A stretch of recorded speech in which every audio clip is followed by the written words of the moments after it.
시청자 여러분 안녕하십니까? VOA 모닝뉴스 시작합니다. 북한이 동해상으로 또다시 탄도미사일을 발사했습니다. 미국 정부는 북한의 탄도미사일 발사를 강력히 규탄하고 북한의 이딴 탄도미사일 발사가 국제사회에 미치는 위협을 보여준다면서 불안정한 행동을 자제하고 도발을 멈출 것을 촉구했습니다. 첫 소식 조상진 기자가 보도합니다. 미국 국무부가 27일 북한의 탄도미사일 발사에 대해 유엔 안전보장이사회 결의 위반이라며 강력한 규탄 입장을 밝혔습니다.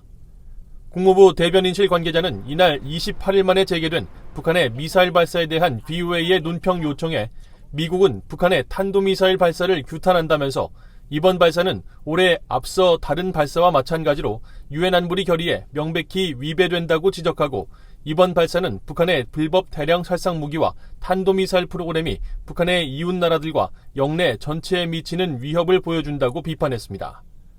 이어 우리는 국제사회와 함께 북한의 유엔 안보리 결의를 준수하고 추가 도발을 자제하며 지속적이고 실질적인 대화에 관여할 것을 촉구한다고 밝혔습니다. 미국 인도태평양 사령부도 27일 북한의 탄도미사일 발사 직후 발표한 성명을 통해 미국은 북한의 이번 미사일 발사를 규탄하며 북한의 추가적인 불안정 야기 행동을 중단할 것을 촉구했습니다.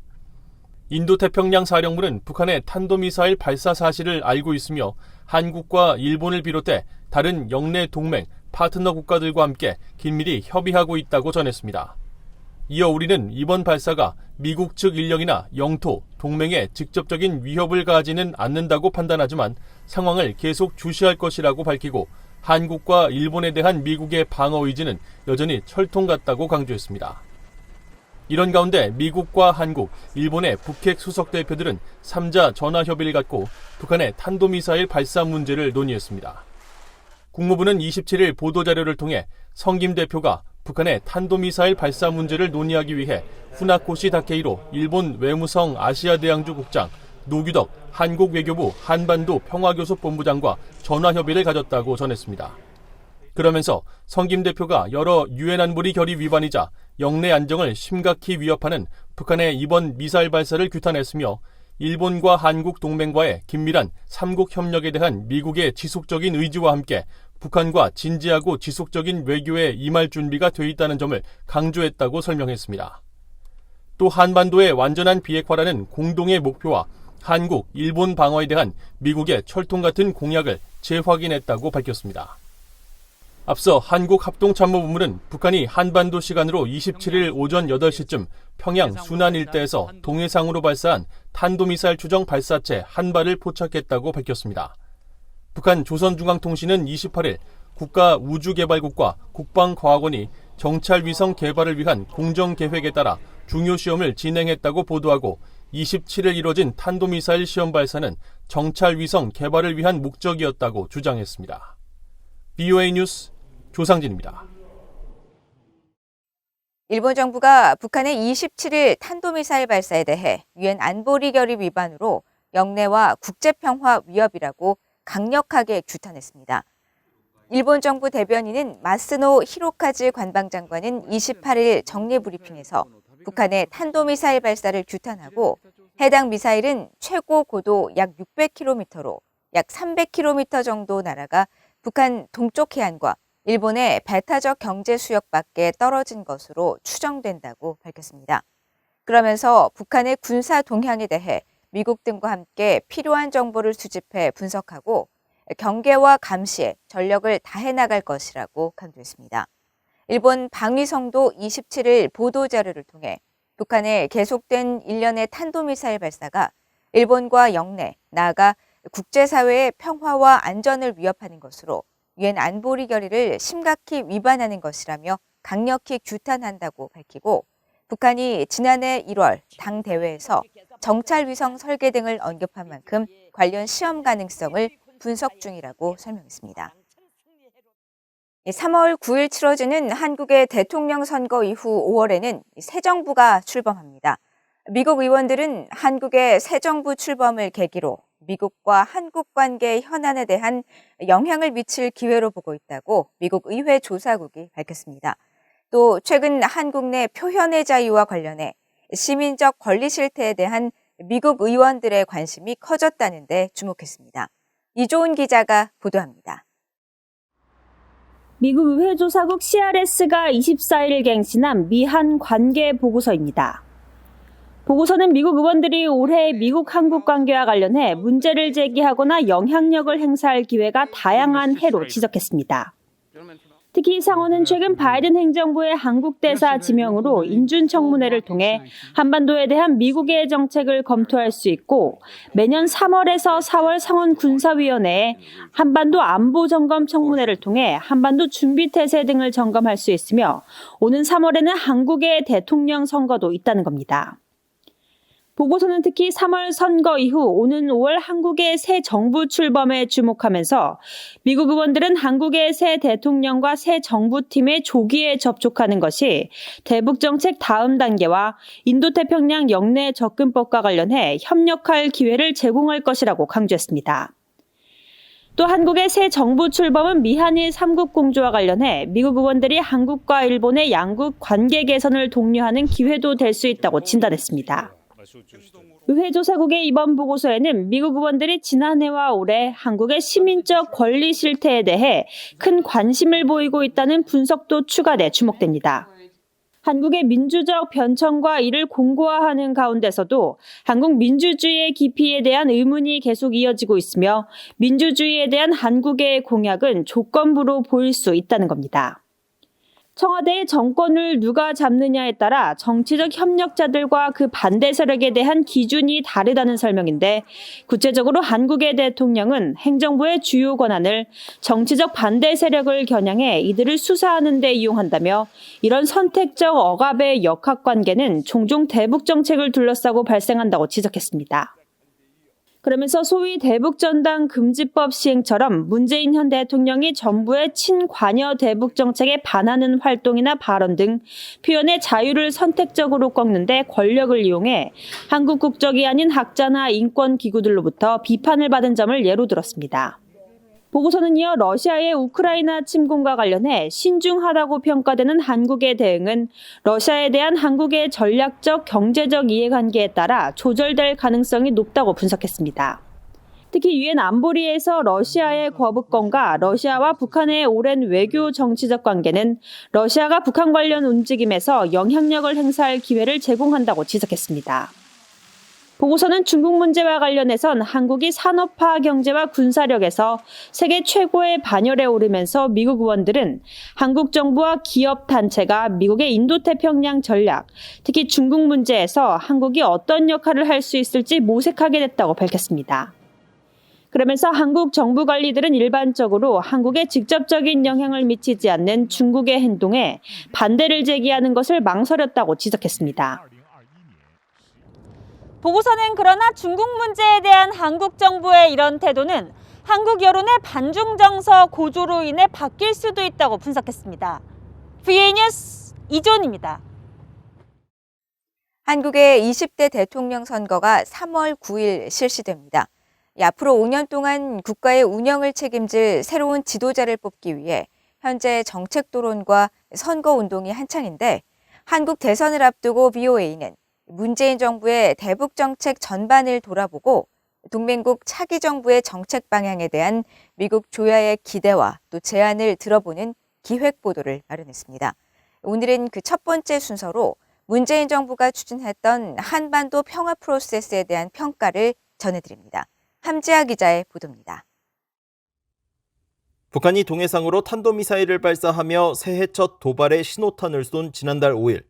문재인 한국 대통령은 북한에 대한 규탄 대신 대화의 끈을 놓지 않겠다는 메시지를 내놨습니다. 임기 초부터 확고히 제시한 대북 포용, 관여 정책을 임기 마지막 순간까지 가져가겠다는 의지를 거듭 분명히 한 겁니다. 그러나 문재인 정부 내내 이어진 유화적 대북 접근은 비핵화 촉진 동력으로 작용하지 못한 채 오히려 북한의 대량 살상 무기 기술 진전을 방치하는 결과로 이어졌으며 남북 관계 또한 이전보다 악화됐다는 비판이 나옵니다. They're dancing to a different tune. They're not playing the same game that we're playing. They're not engaged towards the same goals that we're engaged in achieving here. And the core problem is North Korea. North Korea is determined to be and remain a nuclear power, and a power that has the ability not only to have nuclear weapons, but to deliver them. And that's what they are. They're not going to give up their nuclear weapons. 2018년 문 대통령 특사단의 평양 방문 뒤 당시 청와대 국가안보실장이었던 정의용 현 한국 외교장관은 북한이 비핵화할 의지가 있고 도널드 트럼프 당시 미국 대통령과 만남을 희망한다고 밝혔습니다. 이런 메시지는 백악관에도 전달돼 미북 정상회담이 이뤄지는 주요 계기가 됐지만 워싱턴에서는 김정은 위원장이 말한 조선반도 비핵화가 북한의 핵 포기를 말하는 게 아니라는 사실은 이미 오래전부터 기정사실로 받아들여져 왔습니다. 이 때문에 정의용 당시 국가안보실장이 김 위원장이 핵 포기를 약속한 것처럼 미국에 전달한 것이 최대 압박 기조를 이어가던 트럼프 행정부 대북 정책 급 전환의 원죄가 됐다는 진단과 비판이 이어졌습니다. There's a belief among progressives and President Moon and people on the left in Korea that if only we will try to accommodate the North Koreans, they will change. And that's sadly not the case. And time again, the North Koreans have demonstrated this. 브루스벤의 랜드 연구소 선임연구원은 비핵화에 대한 북한의 무관심이 2019년 하노이 정상회담을 계기로 더 극명하게 드러났다고 지적했습니다. I think Kim Jong-un was playing his cards and thinking he's got the U.S. and Iraq to think that we can make some progress on denuclearization. And so he offered a 3% solution, closing the Yongbyon uranium enrichment facility and asking for a 70% sanctions resolution. 김정은의 요구를 받을 경우 정치적 재앙이 될 것을 알았던 트럼프 전 대통령은 북한의 요구를 수용하지 않았고 북한은 이때부터 중재자 역할을 자처했던 문 대통령을 탓하기 시작한 것이라고 베넷 선임연구원은 지적했습니다. 하노이 정상회담 이후 문 대통령을 대하는 북한의 태도는 완전히 달라졌습니다. 김정은 위원장은 2019년 4월 최고인민회의 연설에서 한국 정부 당국을 오지랖 넓은 중재자로 지칭하면서 실천적 행동으로 그 진심을 보여주는 용단을 내려야 한다는 훈계성 발언을 했고 이후 북한은 문재인 대통령을 가리켜 태생적인 바보, 특등 머저리 등의 원색적인 비난을 이어갔습니다. 이어 2020년 6월 북한이 개성 남북 연락사무소를 폭파하면서 사실상 문 대통령의 대북 관여 노력은 최대 위기를 맞게 됩니다.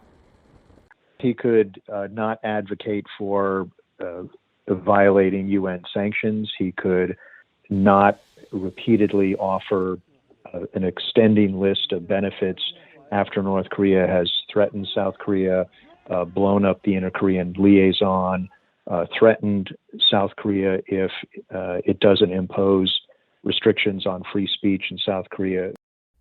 문 대통령은 이후 미북 대화가 장기 교착 상태에 빠진 상황에서 종전선언이라는 카드를 꺼내들고 다시 미북 대화의 가교 역할을 시도했지만 종전선언 당사국들의 적극적인 지지를 이끌어내지 못한 채 이마저도 동력이 거의 꺼졌다는 관측이 지배적입니다. But the thing is, an end-of-war declaration for North Korea would undermine some of the rhetoric and propaganda that it uses to highlight nationalism in the country. In other words, to create the outside threat to build cohesiveness inside the regime. The United States, on the other hand, end-of-war declaration would basically undermine their reason for being on the peninsula. 워싱턴에서는 문 대통령의 관여와 포용 일변도 정책이 북한 인권 실태를 외면하는 결과로 이어져 한국 내 표현의 자유를 억압하고 유엔 인권 결의안 공동 제안국 불참 등으로 이어졌다는 비판이 지속적으로 제기돼 왔습니다. Well, I think there's a legitimate argument that in his effort to be as nice as possible to Kim Jong-un, that he had to turn off any effort to deal with the human rights issue and, in fact, compromise democracy in South Korea in terms of free speech in that regard. If he would have succeeded in North-South reconciliation, then perhaps there might be a stronger case for it. 이와 관련해 에반스 리비어 전 국무부 동아태 수석 부차관보는 한국의 진보 정권은 언제나 강력한 인권 배경을 가진 인사들이 이끌어왔지만 북한 문제에 대해 이들이 기억 상실증에 걸린 듯한 태도를 보이는 것과 인권 문제에 대한 자신들의 근본적인 약속을 망각했다는 점은 매우 안타깝다고 말했습니다. 그러면서 가장 잔혹한 인권 침해 가해자인 북한에 대해 한국 정부가 더 많은 것을 하지 않고 다양한 결의안에도 서명하지 않은 건 정말 비극이라고 지적했습니다. BOE 뉴스 함재하입니다. 한국 대통령 선거에 출마한 집권 여당 더불어민주당의 이재명 후보가 북한 인권재단 설립, 또 북한 인권특사 임명 등과 관련해 현재 문재인 정부의 입장을 존중한다고 밝혀 사실상 곧바로 추진할 계획이 없음을 밝혔습니다. 국제인권단체인 휴먼 라이츠 워치는 28일 홈페이지를 통해 한국 대통령 선거 후보자들에게 보낸 인권 관련 질의에 대한 답변을 공개하고 북한 인권재단 설립과 북한 인권특사 임명과 관련해 입장을 묻는 질문에 이재명 후보가 현 문재인 정부의 입장과 방향을 존중하고 있다는 짧은 답을 보내왔다고 밝혔습니다. 지난 2016년 제정된 북한 인권법의 핵심 기관인 북한 인권재단은 현재 문재인 한국 정부와 집권 여당인 더불어민주당이 이사를 추천하지 않아 출범이 기약 없이 미뤄지고 있으며 한국 외교부의 북한 인권 국제협력 대사 역시 문재인 정부 출범 이후 2017년 8월부터 줄곧 공석 상태여서 현 정부의 입장을 존중한다는 이재명 후보의 답변은 북한 인권재단 설립과 북한 인권특사 임명을 조속히 추천하지 않을 것임을 시사했습니다. 한편 휴먼 라이츠 워치가 한국 대통령 후보자들에게 보낸 이번 질의에 대해 제1야당인 국민의힘 윤석열 후보와 안철수 후보는 답변을 보내지 않은 것으로 전해졌습니다. 앞서 윤석열 후보는 지난달 24일 외교 안보 공약 발표 회견에서 북한 인권법을 충실히 이행할 것이며 북한 인권 개선을 위해 유엔 등 국제사회와 협력하겠다는 입장을 강조한 바 있습니다. 북한이 27일 또다시 탄도미사일을 발사하고 정찰 위성 개발을 위한 중요한 시험이라고 주장한 것은 핵과 장거리 탄도미사일 ICBM 발사 모라토리엄, 즉 발사 유예를 파기하겠다는 대미 경고를 행동으로 옮기는 것이라고 한국의 전문가들이 지적했습니다. 한국 정부 산하 국책연구기관인 통일연구원 조한범 선임연구위원은 28일 BOA에 지난 1월과 2월 이딴 미사일 발사로 미국에 대한 압박을 강화했지만 미국의 답변이 없자 모라토리엄 파기를 시사한 대미 경고를 행동으로 옮기는 국면이라며 미국의 반응이 없으면 점차 압박 수위를 높여나갈 것으로 전망했습니다. 장영근 한국항공대학교 교수도 이번 발사는 북한이 정찰위성의 순차적 개발 상황을 보여주면서 장거리 로켓 발사를 예고한 행보라고 분석하고 장거리 로켓은 재진입 기술이 필요 없다는 점만 제외하면 ICBM 기술과 동일하기 때문에 정찰 위성을 명분으로 한 로켓 발사는 미국을 직접 겨냥하는 중대 도발이라고 평가했습니다. 민간 연구기관인 한국국방안보포럼의 신종우 사무국장은 북한이 이번 발사를 정찰 위성 개발을 위한 광학 장비 테스트라고 주장했지만 정찰 위성의 초고 해상도 이미지를 제시하지 못했다면서 이는 탄도미사일 개발을 위성 개발로 포장해 자신들의 ICBM 개발에 정당성을 부여하고 향후 비슷한 형태의 도발을 계속하겠다는 예고편의 성격을 띠고 있다고 분석했습니다.